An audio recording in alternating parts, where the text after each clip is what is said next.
ಹಾಡು ಹಗಲೇ ಏನು ಬೆಂಗಳೂರು ಅಂತ ಒಂದು ಸುರಕ್ಷಿತ ನಗರ ಅಂತ ಏನು ಹೇಳ್ಕೋತಾರೆ, ಆ ಸುರಕ್ಷಿತ ನಗರದಲ್ಲಿ ಸುಮಾರು 7 ಕೋಟಿ ರೂಪಾಯಿ ಅಷ್ಟು ಹಣ ಏನು ನಮ್ಮ ATMಗಳಿಗೆ ತುಂಬಬೇಕಾದಂಥ ಹಣ ಇವತ್ತು ದರೋಡೆಯಾಗಿದೆ. ಇದು ಒಂದೇ ಪ್ರಕರಣ ಅಲ್ಲ, ಕಳೆದ 3-4 ತಿಂಗಳಿಂದ ಬಿಜಾಪುರ ಜಿಲ್ಲೆಯಲ್ಲಿ 2 ಬ್ಯಾಂಕ್ಗಳು, ಮನಗುಳಿಯ ಒಂದು ಬ್ಯಾಂಕು ಮತ್ತು ಚಡ್ಚಾಣದಲ್ಲಿ ಬ್ಯಾಂಕು, ಕ್ವಿಂಟಲ್ ಗಟ್ಟಲೆ ಬಂಗಾರ ಮತ್ತು ಕೋಟಿಗಟ್ಟಲೆ ಹಣ ದರೋಡೆಯಾಗಿದೆ. ಅಂದರೆ ಕರ್ನಾಟಕದಲ್ಲಿ ಕಾನೂನು ಸುವ್ಯವಸ್ಥೆ ಸಂಪೂರ್ಣವಾಗಿ ಹದಗೆಟ್ಟಿದೆ. ಗೃಹ ಮಂತ್ರಿಗಳು ಗೊತ್ತಿಲ್ಲ ಪರಿಶೀಲಿಸ್ತೇನೆ ಅನ್ನೋಂಥ ಒಂದು ಕಾಮನ್ ಒಂದು ಉತ್ತರ ಬಿಟ್ಟರೆ, ಅವರು ಇವತ್ತು ಸರಿಯಾಗಿ ತಮ್ಮ ಇಲಾಖೆಯ ಕೆಲಸವನ್ನು ಮಾಡ್ತಾ ಇಲ್ಲ ಅನ್ನೋಂಥದ್ದು ಎಲ್ಲ ಕಾರಣಗಳು. ಅಲ್ಲಿ ನಿರಂತರವಾಗಿ ಅಧಿಕಾರಿಗಳ ಮೇಲೆ ಈ ವರ್ಗಾವಣೆ ಅನ್ನುವಂಥ ಒಂದು ಏನು ಶಾಸಕರ ಒಂದು ಪ್ರತಿ ವರ್ಷವೂ ವರ್ಗಾವಣೆ ಒಂದು ಉದ್ಯೋಗ ಮಾಡಿಕೊಂಡು ಯಾವ ಅರ್ಹ ಅಧಿಕಾರಿಗಳು, ಪ್ರಾಮಾಣಿಕ ಅಧಿಕಾರಿಗಳು, ಒಳ್ಳೆಯ ದಕ್ಷ ಅಧಿಕಾರಿಗಳಿಗೆ ಕೆಲಸ ಮಾಡುವಂಥ ಮನಸ್ಸು ಇಲ್ಲಾರಂಥ ಒಂದು ವ್ಯವಸ್ಥೆ ಈ ರಾಜ್ಯ ಸರ್ಕಾರದಲ್ಲಿ ಆಗಿದೆ. ಆದರೆ ಕಾಂಗ್ರೆಸ್ಸಿನ ಮುಖಂಡರೆಲ್ಲ ದೆಹಲಿ ಸೇರಿಬಿಟ್ಟಿದ್ದಾರೆ. ಮುಖ್ಯಮಂತ್ರಿ ಯಾರಾಗಬೇಕು, DK ಶಿವಕುಮಾರ್ ಆಗಬೇಕಾ ಅಥವಾ ಸಿದ್ದರಾಮಯ್ಯವ್ರು ಮುಂದುವರಿಬೇಕಾ ಅಥವಾ ಮತ್ತೆ ಇವರಿಬ್ಬರ ಮಧ್ಯದಲ್ಲಿ ಮಲ್ಲಿಕಾರ್ಜುನ ಖರ್ಗೆ ಅವರು ಮಾಡಬೇಕನ್ನುವಂಥ ಗೊಂದಲದಲ್ಲಿ ಕೇಂದ್ರ ಕಾಂಗ್ರೆಸ್ ಹೈಕಮಾಂಡು ಬಿಹಾರದಲ್ಲಿ ಹೀನಾಯವಾಗಿ ಸೋತ ಮೇಲೂ ಸಹ ಬುದ್ಧಿ ಬರದೆ ಒಂದು ಒಳ್ಳೆಯ ಸರ್ಕಾರವನ್ನು ಕರ್ನಾಟಕದಲ್ಲಿ ಕೊಡಲಿಕ್ಕೆ ಸಿದ್ದರಾಮಯ್ಯನವರ ಸರ್ಕಾರ ಸಂಪೂರ್ಣ ವಿಫಲ ಆಗಿದೆ. ರಾಜ್ಯದಲ್ಲಿ ಭ್ರಷ್ಟಾಚಾರ ವ್ಯಾಪಕವಾಗಿ ತುಂಬಿ ತುಳುಕ್ತಾ ಇದೆ. ಗುತ್ತಿಗೆದಾರರು ತಮ್ಮ ಆಸ್ತಿಗಳನ್ನು ಮಾರಿ ತಮ್ಮ ಖಾಸಗಿ ಸಾಲಗಳನ್ನು ಮುಟ್ಟಿಸುವಂಥ ಜೊತೆಗೆ ಆತ್ಮಹತ್ಯೆ ನಡೆಯುವಂಥ ಪರಿಸ್ಥಿತಿ ನಿರ್ಮಾಣ ಆಗಿದೆ. ಬೆಂಗಳೂರು ಮಹಾನಗರದಲ್ಲಿ ಸ್ಕ್ವೇರ್ ಫೀಟ್ ಮೇಲೆ ಕ್ಯಾಲ್ಕುಲೇಟ್ರ್ ಇಟ್ಕೊಂಡು ಮಂತ್ರಿಗಳು ಇಷ್ಟು ಸ್ಕ್ವೇರ್ ಫೀಟ್ ಇದೆ, ಇಷ್ಟು 75 ರೂಪಾಯಿದಂಗೆ ಲೆಕ್ಕ ಹಾಕಿ ತಗುವಂಥ ಪರಿಸ್ಥಿತಿ ಬೆಂಗಳೂರು ಮಹಾನಗರದಲ್ಲಿದೆ. ಮತ್ತು ಎಲ್ಲ ಕಾಂಗ್ರೆಸ್ಸಿನ ಶಾಸಕರು ವರ್ಗಾವಣೆ ಅನ್ನೋದು ಬಿಟ್ಟರೆ ಅಭಿವೃದ್ಧಿಯ ಹಣ ಅಂತೂ ಇಲ್ಲ. ಗ್ಯಾರಂಟಿಗಳು ಸಂಪೂರ್ಣವಾಗಿ ಇವತ್ತು ಸ್ಥಗಿತ ಆಗುವಂಥ ಪರಿಸ್ಥಿತಿ ನಿರ್ಮಾಣ ಆಗಿದೆ. ಈ ರೀತಿ ಕರ್ನಾಟಕದಲ್ಲಿ ಒಂದು ಅರಾಜಕತೆ ನಿರ್ಮಾಣ ಆಗಿದೆ. ಇದೇ ರೀತಿ ಇನ್ನು 6 ತಿಂಗಳು ಹೋದರೆ ಕರ್ನಾಟಕದಲ್ಲಿ ದೋಂಬಿಗಳು, ಗಲಾಟೆಗಳು ಪ್ರಾರಂಭ ಆಗ್ತವೆ. ಯಾಕಂದರೆ ಈಗ ನಿರುದ್ಯೋಗಿ ಯುವಕರು ಧಾರವಾಡದಲ್ಲಿ ಸುಮಾರು 25,000 ಜನರ ನಿರುದ್ಯೋಗಿಗಳು ನಮಗೆ ಉದ್ಯೋಗ ಕೊಡಿ. ಮೊನ್ನೆ ಬಿಜಾಪುರದಲ್ಲಿ ಸುಮಾರು 10,000 ನಿರುದ್ಯೋಗ ಯುವಕರು ಪ್ರತಿಭಟನೆ ಮಾಡಿ ಜಿಲ್ಲಾಧಿಕಾರಿಗಳಿಗೆ, ಅಲ್ಲಿನ ಉಸ್ತುವಾರಿ ಸಚಿವರಿಗೆ ಸುಮಾರು 2,13,000 ಸರ್ಕಾರಿ ಖಾಲಿ ಉದ್ಯೋಗಗಳಿದ್ದರೂ ಸಹ ನೇಮಕಾತಿ ಮಾಡದೆ ಕೇವಲ ಗ್ಯಾರಂಟಿ ಯೋಜನೆಗಳ ಬಗ್ಗೆ ಪ್ರಚಾರ ಬಿಟ್ಟರೆ ಕರ್ನಾಟಕದಲ್ಲಿ ನಿರುದ್ಯೋಗಿ ಯುವಕರು ಸಹ ಇವತ್ತು ದಂಗೆ ಏಳುವಂಥ ಪರಿಸ್ಥಿತಿ ರಾಜ್ಯದಲ್ಲಿ ನಿರ್ಮಾಣ ಆಗಿದೆ. ಇಂಥ ವ್ಯವಸ್ಥೆಯಲ್ಲಿ ನಾನು ರಾಜ್ಯಪಾಲರಿಗೆ ಆಗ್ರಹ ಮಾಡ್ತೇನೆ, ಕರ್ನಾಟಕದ ಕಾನೂನು ಸುವ್ಯವಸ್ಥೆ ಬಗ್ಗೆ, ಭ್ರಷ್ಟಾಚಾರದ ಬಗ್ಗೆ, ನಿರುದ್ಯೋಗ ಸಮಸ್ಯೆ ಬಗ್ಗೆ ರಾಷ್ಟ್ರಪತಿಗಳು ಮತ್ತು ಕೇಂದ್ರ ಸರ್ಕಾರಕ್ಕೆ ಗಮನಕ್ಕೆ ತೊಗೊಂಡು ಕರ್ನಾಟಕದಲ್ಲಿ ಶೀಘ್ರದಲ್ಲಿ ರಾಷ್ಟ್ರಪತಿ ಆಡಳಿತ ಮಾಡೋದು ಒಳ್ಳೆಯದು. ಇಲ್ಲಾಂದರೆ ಇವ್ರ ಕಡೆಯಿಂದ ಯಾವುದೂ ರೀತಿಯ ಸುರಕ್ಷತೆ ಇಲ್ಲ. ಇವತ್ತು ಹಿಂದೂ ಕಾರ್ಯಕರ್ತರ ಕಗ್ಗೊಲೆ ಆಗ್ತಾಯಿದೆ.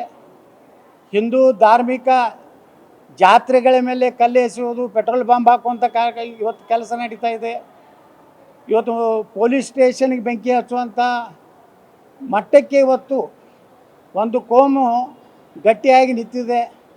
ಇಂಥ ವ್ಯವಸ್ಥೆಯಲ್ಲಿ ಸಿದ್ದರಾಮಯ್ಯನವರಿಗೆ ಶಾಸಕರನ್ನ ಕೇಂದ್ರ ಹೈಕಮಾಂಡನ್ನು ಖುಷಿ ಪಡಿಸೋದು ಬಿಟ್ಟರೆ ಅವ್ರ ಕಡೆ ಏನೂ ಆಗ್ತಾಯಿಲ್ಲ. ನಾ ಮೊನ್ನೆ ಹೋದ ಅಧಿವೇಶನದಲ್ಲಿ ಹೇಳಿದ್ದೆ, ಮೊದಲಿನ ಸಿದ್ದರಾಮಯ್ಯ ಇಲ್ಲ ಅಂತೇಳಿ.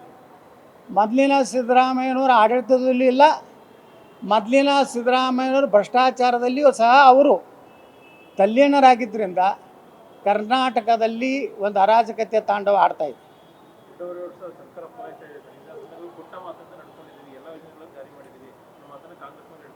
ಕೊಟ್ಟ ಮಾತುಗಳು ಆ ಗ್ಯಾರಂಟಿ ಒಂದು ಬಿಟ್ಟರೆ ಕಾನೂನು ಸುವ್ಯವಸ್ಥೆ ನಾವು ತರ್ತೀವಿ ತಿಳಿದ್ರು.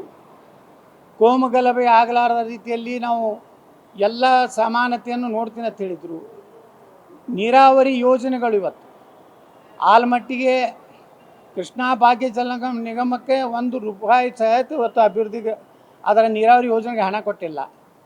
ಈಗ ಮನೆ ಶಾಸಕರಿಗೆ, ಕಾಂಗ್ರೆಸ್ ಶಾಸಕರಿಗೆ ಒಂದು ₹50 ಕೋಟಿ ಕೊಟ್ಟಿದ್ದಾರೆ. ಅದು ಎದಕ್ಕೆ ಕೊಟ್ಟಿದ್ದಾರೆ? 2.5 ವರ್ಷ ಮುಗಿತಾ ಇದೆ. ಶಾಸಕರು ಬಂಡೇಳಬಾರ್ದು, ನಾನು ಕುರ್ಚಿ ಗಟ್ಟಿ ಮಾಡ್ಕೊಳ್ಳಿಕ್ಕೆ ಇವತ್ತು ₹50 ಕೋಟಿ ಪ್ರತಿ ಶಾಸಕರಿಗೆ, BJP ವಿರೋಧ ಪಕ್ಷದ ಶಾಸಕರಿಗೆ ₹25 ಕೋಟಿ ಅನೌನ್ಸ್ ಮಾಡಿದ್ದಾರೆ. ಅದನ್ನು ಬಿಟ್ಟರೆ ಯಾವ ಉದ್ಯೋಗ ಸೃಷ್ಟಿ ಮಾಡುವಂಥ ನೀರಾವರಿ ಯೋಜನೆಗಳಾಗಲಿ ಕೈಗಾರಿಕೆಗಳಾಗಲಿ ಕರ್ನಾಟಕದಲ್ಲಿ ಇವತ್ತು ಬರ್ತಾ ಇಲ್ಲ. ಒಂದು ಸರ್ಕಾರ ಅಂದರೆ ಸಮಗ್ರವಾದ ಅಭಿವೃದ್ಧಿ ಆಗಬೇಕು. ಜನರಿಗೆ ಏನು ಕನಿಷ್ಠತಮ ಏನು ಸೌಲಭ್ಯ ಸಿಗಬೇಕೋ ಅದು ಸಿಗ್ತಾ ಇಲ್ಲ. ಎಲ್ಲ ನೇಮಕಾತಿಗಳು ಇವತ್ತು ಸ್ಥಗಿತ ಆಗಿವೆ. ಈ ರೀತಿ ಇದ್ದಾಗ 2.5 ವರ್ಷದ ಏನು ಸಾಧನೆ ಮಾಡ್ತಾರೆ? ಸಾಧನೆ ಶೂನ್ಯ. ಆದರೆ ಭ್ರಷ್ಟಾಚಾರ ವ್ಯಾಪಕ. ಈ ರೀತಿ ಒಂದು ಕರ್ನಾಟಕದ ಪರಿಸ್ಥಿತಿ ನಿರ್ಮಾಣ ಆಗಿದೆ.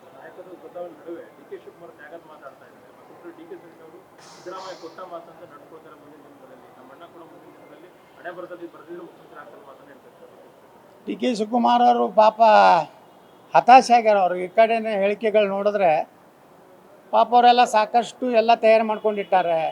ಬಿಹಾರಕ್ಕೆ ಸಾಕಷ್ಟು ದುಡ್ಡು ಕೊಟ್ಟು ಕಳಿಸಿದ್ರು. ಅದರಾಗ ಕರ್ನಾಟಕದ ಅತಿರಥ ಮಹಾರಥರು ಸುಮಾರು ತಿಂಗಳಾನುಗಟ್ಟಲೆ ಬಿಹಾರದಲ್ಲಿ ಕಾಂಗ್ರೆಸ್ ಪಕ್ಷದ ಪ್ರಚಾರ ಮಾಡಿ, ದಾಖಲೆ ಪ್ರಚಾರ ಮಾಡಿ ಬಂದರೂ ಹೀನಾಯವಾಗಿ ಸೋತಿದೆ ಬಿಹಾರದಲ್ಲಿ. ಅಂದರೆ ಡಿ ಕೆ ಶಿವಕುಮಾರ್ ಅವರಿಗೆ ಇವಾಗ ಬ್ರಹ್ಮ ನಿರಸನ ಆಗಿದೆ. ಏನು ಇವತ್ತು ಸಿದ್ದರಾಮಯ್ಯನವ್ರಿಗೆ ಕೈ ಹಚ್ಚಿದ್ರೆ ಬಿಹಾರದ ಚುನಾವಣೆ ನಂತರ ಕಾಂಗ್ರೆಸ್ ಹೈಕಮಾಂಡ್ ಸಂಪೂರ್ಣವಾಗಿ ಸಿದ್ದರಾಮಯ್ಯವ್ರ ಮುಂದೆ ತಲೆಬಾಗಿ ನಿಂತಿದೆ, ಸರೆಂಡರ್ ಆಗಿದೆ. ಯಾಕಂದರೆ ಬಿಹಾರದಲ್ಲಿ ಹೀನಾಯವಾಗಿ ಸೋತ ಮೇಲೆ ಕರ್ನಾಟಕದಲ್ಲಿ ನಾವು ಏನಾದರೂ ಗೊಂದಲ ಸೃಷ್ಟಿ ಮಾಡಿದ್ರೆ ಇದು ಒಂದು ಸರ್ಕಾರ ಕಳ್ಕೊತೈತೆ ಅನ್ನೋಂಥ ಭಯದಿಂದ ಇವತ್ತು ಸಿದ್ದರಾಮಯ್ಯನವ್ರಿಗೆ ಕೈ ಹಚ್ಚುವಂಥ ತಾಕತ್ತು ಕೇಂದ್ರ ಹೈಕಮಾಂಡ್, ಕಾಂಗ್ರೆಸ್ ಹೈಕಮಾಂಡ್ಗಿಲ್ಲ. ಮತ್ತು ಡಿ ಕೆ ಶಿವಕುಮಾರಿಂದ ಶಾಸಕರೇ ಇಲ್ಲ, ಎಲ್ಲ ಗಾಯಬಾಗಿದ್ದಾರೆ. ಇದೇ ಒಂದು ಉದ್ದೇಶ ಇಟ್ಟುಕೊಂಡೇ ಹಿಂದೆ ನಾನು ಉಚ್ಚಾಟನೆ ಮಾಡುವಾಗ ದಿಲ್ಲಿಯಲ್ಲಿ ಒಂದು ಚರ್ಚೆ ನಡೀತಿತ್ತು. 2.5 ವರ್ಷ ನಂತರ ಸಿದ್ದರಾಮಯ್ಯನವರು ಅವರು ಪದತ್ಯಾಗ ಮಾಡದಿದ್ದರೆ ಒಂದು 50-60 ಶಾಸಕರಿಗೆ ಕರ್ಕೊಂಡು ಬರ್ತಾರೆ. ಡಿ ಕೆ ಶಿವಕುಮಾರ್ ಮುಖ್ಯಮಂತ್ರಿ, ರಾಷ್ಟ್ರ ಕಂಡಂಥ ಪ್ರಾಮಾಣಿಕ ರಾಜಕಾರಣಿ ವಿಜೇಂದ್ರ ಉಪಮುಖ್ಯಮಂತ್ರಿ, ಇವರಿಬ್ಬರು ನೇತೃತ್ವದಲ್ಲಿ ಸರ್ಕಾರ ಆಗ್ತದೆ. ಆ ಸರ್ಕಾರಕ್ಕೆ ಯತ್ನಾಳ್ ತೊಡಕಾಗ್ಬೋದು. ಅದಕ್ಕೆ ಈಗ ಮೊದಲು ನೀವು ಯತ್ನಾಳ್ ಉಚ್ಚಾಟನೆ ಮಾಡಿರಿ, ಅಂದರೆ ನಾನು ಡಿ ಕೆ ಶಿವಕುಮಾರ್ ಕೂಡಿ ಕರ್ನಾಟಕದಲ್ಲಿ ಒಂದು ಸರ್ಕಾರ ಮಾಡ್ತೀವಿ ಅಂತೇಳಿ ಒಂದು ಅಹವಾಲನ್ನು ಕೇಂದ್ರ BJP ಮುಂದೆ ಇಟ್ಟಿದ್ರು. ಪಾಪ ಹಿಂದ್ರಾಗಡೆ ಗುರ್ತಾಯ್ತು ನಮ್ಮ ಕೇಂದ್ರ ಹೈಕಮಾಂಡಕ್ಕೆ. ನಾನು ಉಚ್ಚಾಟನೆ ಮಾಡಿದ್ಮ್ಯಾಗ ಒಬ್ಬರು ರಾಷ್ಟ್ರೀಯ ನಾಯಕರು ನನಗೆ ಫೋನ್ ಮಾಡಿ ಹೇಳಿದ್ರು, बसवनगौड़ा जी आप जो सही बोला था, डी के शिवकुमार के पास 10 से 12 विधायक है, वो भी ये कांग्रेस छोड़ने का निर्णय नहीं है तो वो भी इसका साथ नहीं ಅಂತೇಳಿ ಹೇಳಿದರು. ಸುಮ್ಮನೆ ನಿಮ್ಮನ್ನು ಹೊರಗೆ ಹಾಕಿದ್ರು. ಪಾಪ ವಿಜಯೇಂದ್ರ ಉಪಮುಖ್ಯಮಂತ್ರಿ ಕನಸು ಕಂಡಿದ್ದ. ಇಬ್ಬರು ಕೂಡಿಬಿಟ್ರೆ ಕರ್ನಾಟಕದಲ್ಲಿ ಯಾವ ಜಾಗನೂ ಉಳಿತಿದ್ದಿಲ್ಲ, ಗಿಡ ಉಳಿತಿದ್ದಿಲ್ಲ, ಮರ ಉಳಿತಿದ್ದಿಲ್ಲ, ಉಸುಕು ಉಳಿತಿದ್ದಿಲ್ಲ, ಬಂಗಾರ ಉಳಿತಿದ್ದಿಲ್ಲ, ಬೆಳ್ಳಿ ಉಳಿತಿದ್ದಿಲ್ಲ. ಇಬ್ಬರು ಕೂಡಿ ಸ್ವಚ್ಛ ಮಾಡ್ತಿದ್ರು. ಪುಣ್ಯಾಕ ಇಷ್ಟೇ ಉಳಿದದ. ಅದಕ್ಕೆ ಕಾರಣ ಏನಂದ್ರೆ ಯಾವ ಕಾಂಗ್ರೆಸ್ ಶಾಸಕರು ಶಿವಕುಮಾರಿಂದ ಇಲ್ಲ. ಪಾಪ ಅವರಿಗೆಲ್ಲ ಕೆಲವೊಂದು ಸ್ವಾಮಿಗಳು ಅದಾರೆ, ಅವ್ರು ಹೇಳ್ತಾರೆ ನವಂಬರ್ ಕ್ರಾಂತಿ ಆಗ್ತದೆ, ತಥಾಸ್ತು, ನೀವು ಮುಖ್ಯಮಂತ್ರಿ ಆಗ್ತೀರಿ, ತಥಾಸ್ತು, ನಮ್ಮ ಮಠಕ್ಕೆ ಒಂದು 50 ಕೋಟಿ ಕೊಡಿ, ತಥಾಸ್ತು. ಅಷ್ಟು ತೊಗೊಂಡು ಅವ್ರು ಕೊತ್ತರು, ಅವರು ಊಟ ಹೋಳಿಗೆ ಹೊಡ್ಕೊತ ಅವ್ರು ಕೊತ್ತರು. ಇವರು ದಿಲ್ಲಿಯೊಳಗೆ ರಾಹುಲ್ ಗಾಂಧಿ ಮನೆ, ಸೋನಿಯಾ ಗಾಂಧಿ ಮನೆ ಮುಂದೆ ಒಂದು ಬುಕ್ಕ ಹಿಡ್ಕೊಂಡು ಅಡ್ಡಾಡಕತ್ತಾರೆ. ನಾ ಅಧ್ಯಕ್ಷನಾದ ಮೇಲೆ ಇಷ್ಟು ಸ್ವಂತ ಕಟ್ಟಡ ಕಟ್ಟಲಿಕ್ಕೆ ನಿರ್ಣಯ ಮಾಡಿದ್ದೇನೆ, ಇಷ್ಟು ಹಣ ಗಾಳೆ ಮಾಡಿದ್ದೇನೆ, ಬಿಹಾರಕ್ಕೆ ಇಟ್ಟು ಚುನಾವಣೆ ರೊಕ್ಕ ಕೊಟ್ಟಿದ್ದೇನೆ, ನಿಮಗೆ ಬೆಂಗಳೂರಿಗೆ ಬಂದಾಗ ಎಲ್ಲ 5 ಸ್ಟಾರ್ ನಾನೇ ಬುಕ್ ಮಾಡಿದ್ದೇನೆ ಅಂತ ಇವರು ಲೆಕ್ಕ ತೊಗೊಂಡು ಡಿ ಕೆ ಶಿವಕುಮಾರ್ ಅಲ್ಲಿ ರಾಹುಲ್ ಗಾಂಧಿ ಮುಂದೆ ಹೇಳ್ತಾನೆ. ರಾಹುಲ್ ಗಾಂಧಿ ಹೇಳ್ತಾನೆ ನಾನೇ ಜೀರೋ ಆಗಿ ನಿಂದೆಲ್ಲಿ ತೊಗೊಂಡು ಬರ್ತೀವಿ, ಗೆಟ್ ಔಟ್ ಅಂತ ಮಾತು. ಇಟ್ಟೈತೆ ನೋಡಿ ಕರ್ನಾಟಕ ಇತಿಹಾಸ. ಗ್ಯಾರಂಟಿ ನ್ಯೂಸ್, ಸುದ್ದಿ ಖಚಿತ, ನ್ಯಾಯ ನಿಶ್ಚಿತ.